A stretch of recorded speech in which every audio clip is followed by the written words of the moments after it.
los vándalos y los ostrogodos son extinguidos. Desaparecieron. Se los quitó del mapa. Los ostrogodos, los últimos en desaparecer, una nación muy poderosa que controlaba todos los eventos en Roma, gobernaron sobre Roma misma. Los visigodos estaban en España y tenían una religión un poco distinta. Hubo muchas guerras peleadas en España. España fue dividida, terriblemente dividida, en la mitad, entre el norte y el sur. Y hubo derramamiento de sangre terrible en España. Pero los érulos y los vándalos y los ostrogodos fueron totalmente destruidos.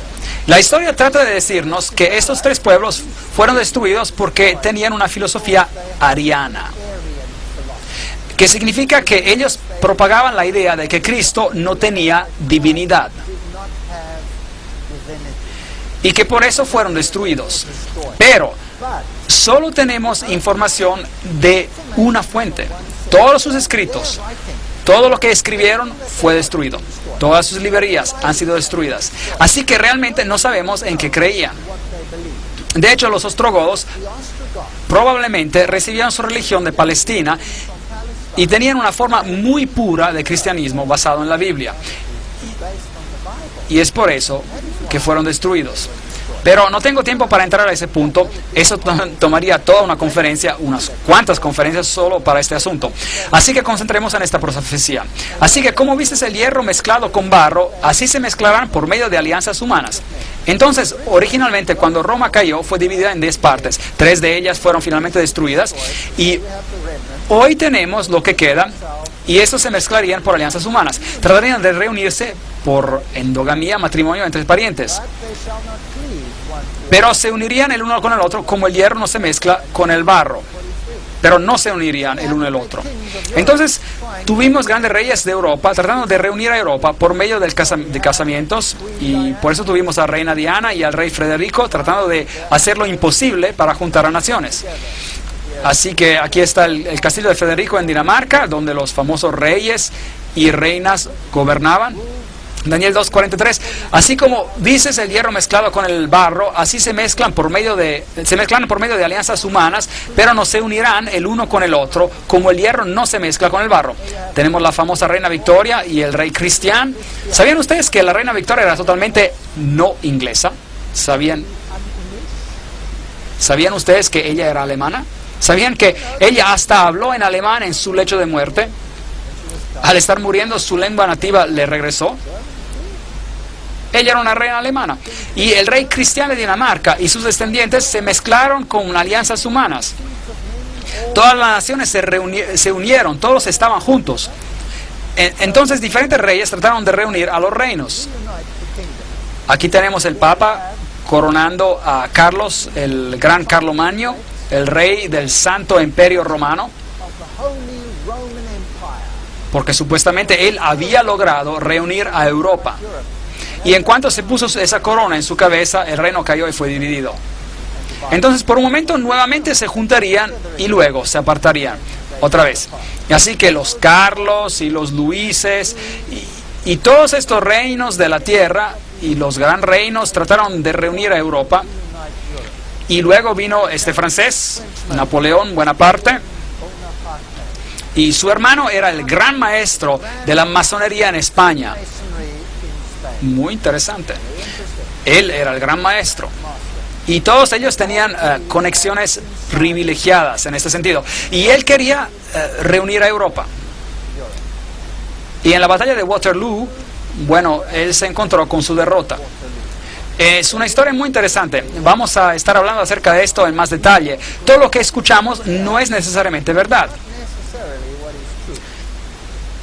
Aquí Napoleón es llevado en exilio. Napoleón dijo, quiero crear un sistema europeo, un código de leyes europeas, una corte de apelación europea. Hubiera habido solo un pueblo en toda Europa. Europa hubiera devenido una nación. The Watchmen, 1941. Él trató de unir a Europa. 30 años más tarde de Waterloo, el doctor Thomas Arnold dijo, la liberación de Europa por el dominio de Napoleón no fue afectada ni por Rusia, ni por Alemania, ni por Inglaterra, sino que por la mano de Dios. ¿Cuál era el adversario principal de ese tremendo poder? ¿Por quién fue controlado, resistido y al final terminado? Por nadie y por nada, sino que por la directa y manifiesta interposición de Dios. Conferencia sobre la historia moderna, conferencia 3. Es muy interesante. Napoleón tenía una artillería muy pesada y él hubiera ganado sin problema sobre la artillería más liviana de los ingleses, por ejemplo. Pero en ese día, de repente, una lluvia fina cayó y toda esa artillería pesada se atascó en el lodo y no podía moverla. Entonces la artillería más liviana, la artillería más ágil de las otras fuerzas, era justo lo que se necesitaba para hacerlos en pedazos. Entonces, ¿quién ganó la batalla? ¿El tiempo, el clima o la artillería? Es interesante que algunos de los grandes políticos del pasado han dicho que la historia está al lado de la artillería más potente, la artillería más pesada. Pero hay un Dios en el cielo que revela los secretos y hace saber al rey Nabucodonosor lo que acontecerá en los últimos días. Este es un verso interesante, Daniel 2:28, en los últimos días. Bueno, si lee la Biblia, si lee Lucas y Mateos 24, por ejemplo, Lucas capítulo 21, verá que los eventos y cómo acontecen. Como un reino después de otro hará guerra.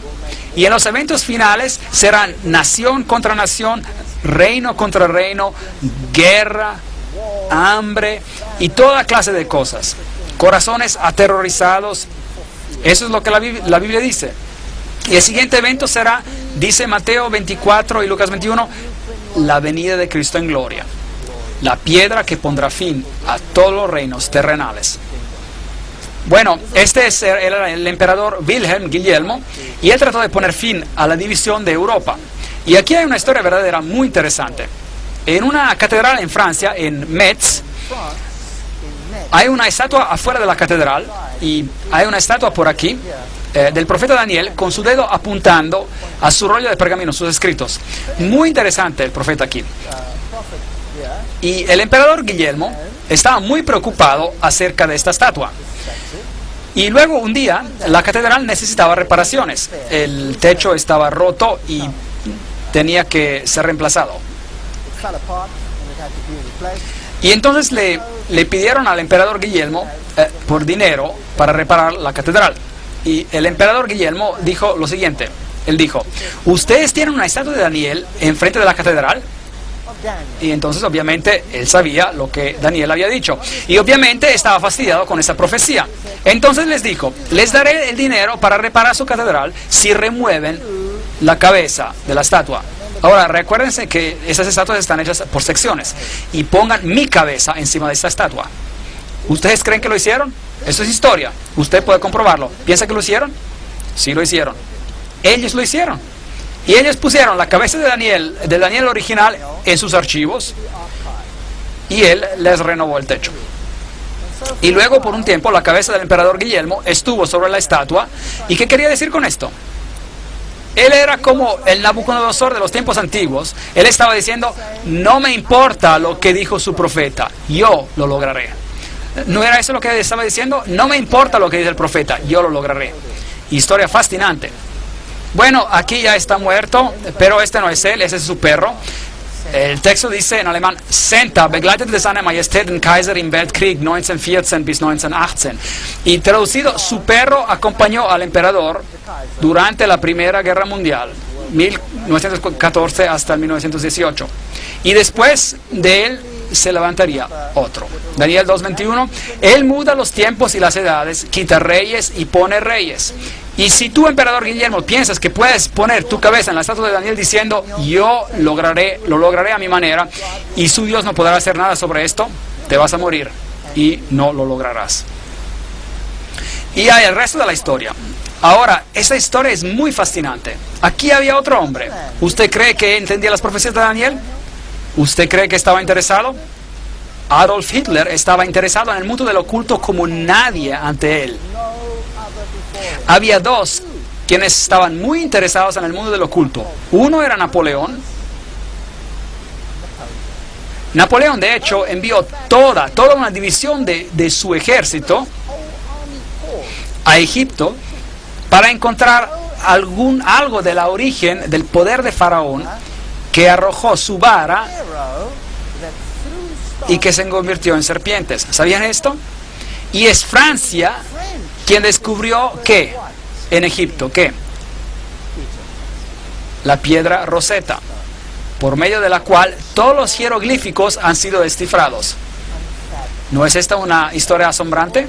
Y ellos estudiaron los secretos del poder de los egipcios, y en el mundo oculto estos conocimientos han sido incorporados en los libros herméticos. Ellos estudiaron el origen de Ham, de Hermes, del hijo de Her y del hijo de Ham, y el conocimiento oculto, y compilaron un número de volúmenes, grandes volúmenes, sobre la historia de Egipto. Este hombre de aquí era un ocultista del más alto rango. Él era un iniciado, un iluminado en el sistema del oculto. ¿Sabían que la entera SS fue construida sobre principios ocultos? ¿Sabían eso? Y no es interesante que él envió una división entera ¿a dónde? A Egipto. Y que los arqueólogos alemanes fueron los que hicieron las grandes excavaciones bajo la protección del general Rommel. Y allí el conocimiento privilegiado se juntó sobre los principios ocultos. Principios que rigen muchos de los reyes y gobernadores de hoy. Vamos a hablar acerca de algunas cosas muy interesantes en esas conferencias. Adolf Hitler sabía acerca de la profecía de Daniel. ¿Cómo sabemos? Él dio una instrucción interesante. Él contactó a la catedral de Metz, en Francia, y dijo: ¿se acuerdan que ustedes tienen la cabeza del emperador Guillermo en esa estatua? Sáquenla. Pongan la cabeza de Daniel de vuelta. ¿Qué estaba diciendo? ¿Qué estaba diciendo? La cabeza de Daniel se regresó a la estatua. Él estaba diciendo: con o sin esa cabeza, yo lo lograré. Increíble. Qué cosa más fascinante. La historia es más interesante de lo que creemos. Realmente sí lo es. Si hace un estudio del mundo oculto y de cómo ha influenciado a nuestros grandes líderes políticos en el pasado, se sorprenderá. Y aquí Adolf Hitler llegó al poder. Y aquí está el símbolo que él usaba, la esvástica, la cruz gamada, que es el símbolo de la adoración del sol, es el símbolo de Lucífero. Es usado por la sociedad teosófica que dice: Lucífero es el logos, la serpiente, el salvador. Exactamente el mismo símbolo viene utilizado por la teosofía. Y la teosofía está muerta. ¿O no? La teosofía está bien viva y en forma. Ella forma el tema central de los poderes más grandes que gobiernan el mundo hoy. Y estaremos revelando algunas de estas cosas en las conferencias que siguen. Eso es interesante. El águila, usada como el símbolo de la deidad. En la Biblia se usa también el águila como el símbolo de Dios. Como una águila que se eleva: yo te llevaré bajo mis alas. Este es el símbolo de Dios. Lucifer quiere ser como el Altísimo. Él toma el símbolo del águila, que era un símbolo en Egipto, en la antigüedad, del dios Horus. Fascinante, ¿verdad? Y aquí está, el águila con una esvástica, una cruz gamada. Y la esvástica, la cruz gamada, puede ser dirigida hacia la izquierda o la derecha. Y si es a la mano izquierda o a la mano derecha no hay diferencia. Representa el Dios en su forma malvada o en su forma de luz, o en su forma femenina o masculina, no importa cuál uno use. Sociedades secretas hoy utilizan la misma esvástica con su imagen reflejada, invertida, y dicen: es otra imagen, pero no es otra imagen. El budismo usa este símbolo. El budismo, el pie de Buda tiene la esvástica, la cruz gamada bajo cada dedo del pie. Es solo una imagen reflejada, invertida, pero no hay diferencia. Es solo el otro sexo de la deidad que se está haciendo honrada. Entonces, ¿qué está pasando aquí en el mundo? Hay una agenda detrás de las escenas. ¿Qué significan verdaderamente este círculo y esta esvástica, esta cruz gamada? Con respecto a la Primera Guerra Mundial, Winston Churchill dijo, después de la Primera Guerra Mundial de 1914, de hecho, Winston Churchill era un miembro de una fraternidad secreta, ¿sí o no? Sí lo era. ¿No es fascinante? Stalin era un miembro de una fraternidad secreta, ¿sí o no? Sí, bueno, a lo mejor la historia no es tan aburrida como usted pensaba, ¿no es cierto?